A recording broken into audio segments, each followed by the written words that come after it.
Imagine that you're a student from outside the EU coming to Germany, and in order to get a visa you have had to deposit a 5-figure sum of money in a special bank account that you don't have full access to.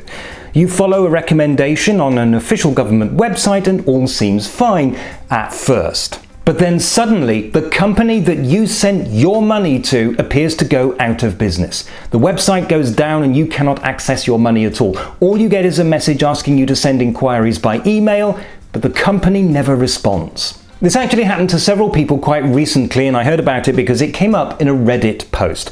This is about blocked accounts. Special bank accounts that you can't fully access without somebody else's permission. Now, this is an ongoing situation that hasn't been resolved, and if you are in that situation, I'm afraid I can't tell you what you should do next, except that you should probably get legal advice.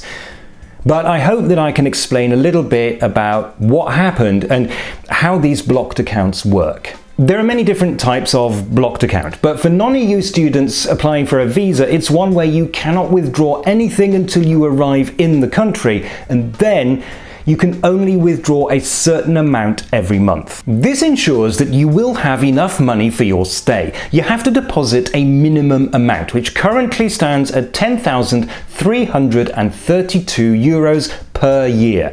Then you can get your visa, and it is impossible for you to run out of money before you have to leave Germany again. You don't need to do it this way, there are other ways of proving that you are financially secure, but a blocked account is the most common and simplest method. There is a page on the German Foreign Ministry's website listing a number of organizations that offer blocked accounts, but the interesting thing about these organizations is that only one of them is a bank. Deutsche Bank is the only bank that offers these services to private individuals. Unfortunately, Deutsche Bank is also expensive, slow and bureaucratic. It can take a week to open a blocked account from abroad. There are other banks that offer blocked accounts, but you can't open an account with them.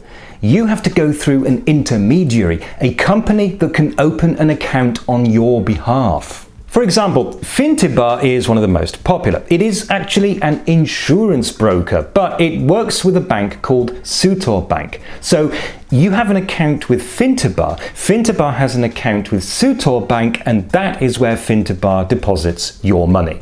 The first company on that list is Bundesweites Anlagenmanagement, and that is the company that seems to have just shut down.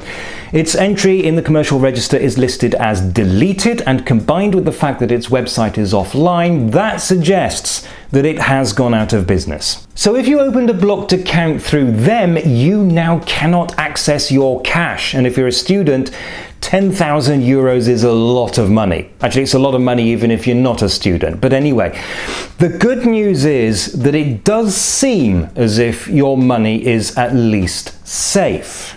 The company worked with a well-established bank called Aareal with a long history and about 50 billion euros in assets, so it's not going anywhere soon. The problem is that you are not the bank's client, and so the most you can expect from them is sympathy. This is already very unfortunate, but when I started looking into this, a whole lot of other things started worrying me as well.